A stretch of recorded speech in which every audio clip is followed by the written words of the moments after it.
وعلیکم سلام. یو ورور پوښتنه کوي چې مثلا یو څوک کوزده کوي، دویم واده کوي، نه له خپلې ښځې اجازه غواړي او نه له ورونو نه له پلار نه. نو اجازه خو شرعا شرط نه ده محترمه د دې خلکو، دی خپل اختیار لري وروره. الله دې جوړ لره جنتي سي. وعلیکم السلام. یو ورور حامد کوچیوال په نامه پوښتنه کړې وله چې یو سړي یوه ښځه کړې ده، اوس د همغې ښځې ورېره ځان ته په نکاح کوي. یا یې ما ورته جواب کړی چې دا جمع بین العمه او ورېره راځي، دا نکاح جایز نه ده. دی وی دا نکاح سوې ده، دا واجب الفسخه ده محترمه. ولې څنګه ټولنه وله ده؟ تاسو خو نارې وهئ چې دین مکمل خپور ده په داسې یوه ټولنه کې چې دغسې نکاح سوې ده، خو علم نشته ده محترمه. الله عز وجل دې نو دا نکاح واجب الفسخه ده وروره، نکاح دې فسخه کړي. الله دې جوړ لره کامیاب. وعلیکم سلام. یو ورور د پاکستان نه پوښتنه کړې ده. د ورور پوښتنه داسې ده چې د رسول صلی الله علیه وسلم لیدل په بیداری کې ممکن دي که نه؟ یعنی د بیداری په حالت کې دا اوس رسول علیه السلام د سر په سترګو لیدل کېدلی سي که نه؟ دغه مسئله محترمه اختلافي ده. د بخاري په دوه لویو شارحینو کې علامه ابن الحجر یې نه مني په فتح الباري کې، او علامه قسطلاني چې د بخاري بل شارح ده هم یې نه مني. او محترمه په د موږ د دیوبند په علماو کې علامه انورشاه کشمیری، علامه زکریا کان دهلوي رحمه الله، او علامه محمد یوسف کان دهلوي رحمه الله، عدلی قاری رحمه الله، دی بیا وایي چې دا ممکنه ده. په شمایلو د ترمیزي باندې علی قاری چې کومه شرح کړې ده جمع الوسایل بشرح الشمائل، الته دی د دې قایل د دی وی کېدلی سي. په مالکیانو کې د بخاري او شارح د ابي جمره مالکی ورته وایي. امام سیوطي رحمه الله محترمه په دې مستقل کتاب جوړ کړی، تاویلی دلایل راته ووایه.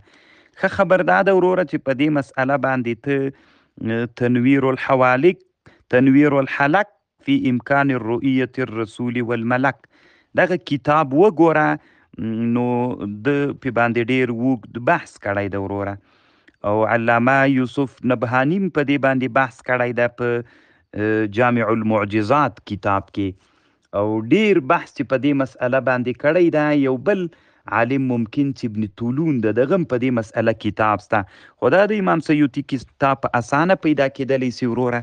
تنویر الحلق فی امکان الرؤیة الرسول والملک دا کتاب وګوره. سیوطي خپله د دې دعوه کوي چې ما رسول علیه السلام د سر په سترګو لیدلی ده. الله دې جوړ لره وروره کامیاب. وعلیکم السلام ورحمت الله وبرکاته. یو ورور پوښتنه کوي چې مثلا امام د ماخوستان جمع ورکي، بیا د جمع نه وروسته خلک ویتر وکي، یو سنت هم وکي، بیا امام غږ وکي د مقتدیانو ته چې ما کم ویتر کړي دي، ما کوم مونځ تاسو ته درکړی ده، نو زه بې اودسه وم، تاسې خپل مونځونه را وګرځوئ. نو فرض خو به را وګرځوي، نو ویتر څنګه دی؟ ویتر به هم را ګرځي محترمه. علامه ابوبکر کاسانی رحمه الله بدایع صنایع کې لیکلي دي ویتر تابع د ماخوستان د لمانځه نه دي، نو د ماخوستان د لمانځه نه مخکې نه صحیح کیږي.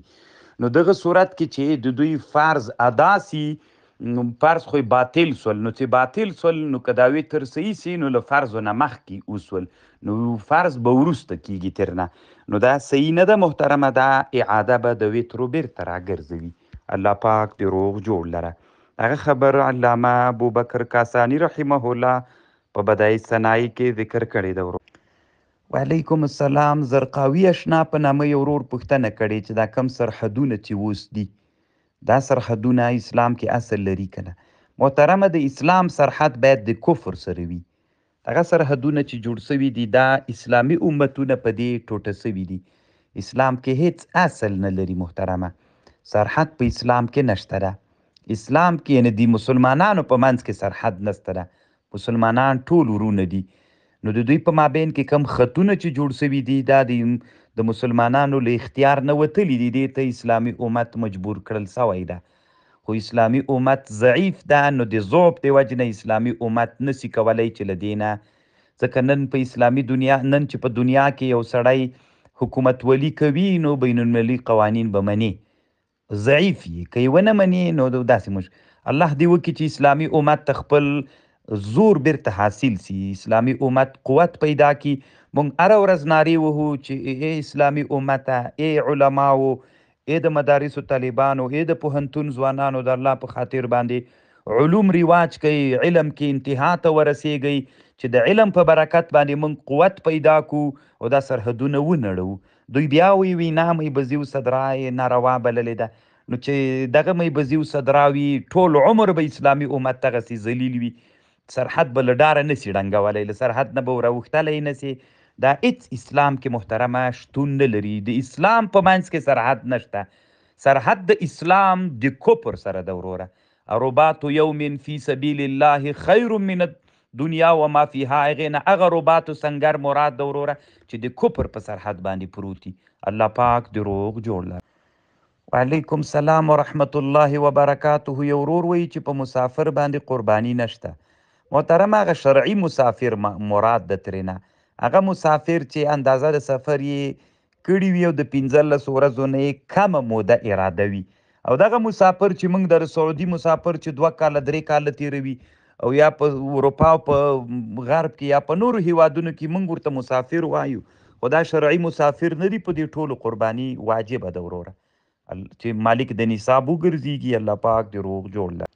وعلیکم سلام. عبیده خوشامنوال په نامه یو ورور د پکتیکا ولایت نه پوښتنه کړې. زه فکر کوم محترم وروره یې عالم فارغ مولا یې، او تا پوښتنه داسې کړې چې ټیکټر په باډۍ کې یو سړی ناست ده، ټیکټر ته بل سړی ناست ده، او د ټیکټر پاس دلته د ډیرور سره یو سړی ناست ده. دغه ناست سړی د ډیرور نه وغورځېده او مړ سو. نو دی وی چې هغه ټیله والا باندې اخیسته که نسته تاوان. اصل کې محترمه یې عالم او هدایه دی ضرور کتلې ده. نو محترمه کاش کې د مونږ نن زمانه کې علماو معاصره فقه ویلی وای.